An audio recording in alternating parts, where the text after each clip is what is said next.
പായങ്ങൾ നബി അതിൻ്റെ സമ്മാനം എന്ന് പറഞ്ഞപ്പോൾ റസൂൽ അത് വാങ്ങിവെച്ച് എല്ലാവർക്കും തുല്യത കാണിച്ചു.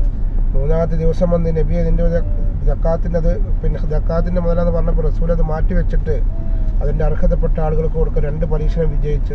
മൂന്നാമത്തെ ദിവസം വന്ന് ഖാത്തമുനൂബത്തിൻ്റെ സീലും കണ്ട് അത് ഇസ്ലാം സ്വീകരിച്ച് എല്ലാ സമയത്തൊന്നും പള്ളിയിൽ വരുമ്പോൾ നബി നിങ്ങൾ ചോദിക്കുക, അല്ല സൽമാൻ എന്താ പള്ളിയിൽ വരാത്ത എന്താ? നബിയെ, ഞാൻ ഏറ്റവും വലിയ സമ്പന്ന കുടുംബത്തിൽപ്പെട്ട ആളായിരുന്നു. ഞാൻ അങ്ങയെ തേടി വന്നപ്പോൾ ഒരുപാട് പ്രയാസങ്ങളും ബുദ്ധിമുട്ടും കിട്ടി. ഇപ്പോഴും പ്രയാസത്തിൽ നബിയെ, ഞാനൊരു ജൂതൻ്റെ തോട്ടത്തിൽ അടിമ ജോലി ചെയ്യുക റസൂൽ എന്ന് പറഞ്ഞ് കരഞ്ഞുകൊണ്ട് തോട്ടത്തിൽ കൂടിപ്പോയ സമയത്ത് റസൂലും സഹാബത്തും വന്നിട്ട് ഈ ജൂതനോട് ചോദിക്കുക, നിങ്ങളെ സൽമാനെ ഞങ്ങളെ കൂടെ കൂടെ ജൂതൻ പറയാ അബുൽ ഖാസിം മുഹമ്മദ് സല്ലല്ലാഹു അലൈഹി വസല്ലം ഈ കാലത്ത് കടവടരുത്. കാരണം ഞാൻ ഒരുപാട് പൈസ കൊടുത്തിട്ട് വാങ്ങിയതാണ് സൽമാനെ. വീണ്ടും നബി തങ്ങൾ ചോദിക്കാൻ എനിക്ക് എന്താണ് ചെയ്തേരണ്ടേ? ഒരിക്കലും നടക്കാത്തൊരു സംഗതി ജൂതനെ ഏൽപ്പിക്കാണ്.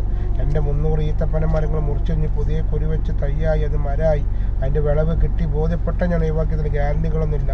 ആ സമയത്ത് 9 വർഷം കഴിഞ്ഞ ഒരു കുരു വെച്ചതോ ഈത്തപ്പഴം പൈക്കണമെങ്കിൽ അള്ളാൻ്റെ ഹബീബിൻ്റെ പുണ്യപ്പെട്ട കരങ്ങളെ കൊണ്ട് 300 ഈത്തപ്പന തിരി വെച്ച് ഒരു ദിവസം കൊണ്ട് അത് മരമായിട്ട് മാറിയതും 9 വർഷം കൊണ്ട് കായ്ക്കുന്ന തോട്ടം 6 മാസം കൊണ്ട് ജീവിതത്തിൽ കിട്ടാത്തൊരു വിളവാണ് ജൂതന് കിട്ടി. അങ്ങനെ ജൂത മുസ്ലിം ആയിട്ടുണ്ട്. അങ്ങനെ സൽമാൻ ഫാരിസി കൊടുത്തത്. അപ്പോൾ ഇവിടുന്ന് അങ്ങോട്ടുള്ള ആ തോട്ടങ്ങളൊക്കെ അതിൽ പെട്ടതാണ് കേട്ടോ. അപ്പോൾ അവിടെ താൽക്കാലികമായിട്ട് അടച്ചിട്ട് നമുക്ക് അവിടെ പോവാം. നിങ്ങൾക്ക് ഈത്തപ്പഴം ആണെങ്കിൽ നല്ല അജുവ ഫ്രഷൊക്കെ ഇവിടെ കിട്ടും കേട്ടോ.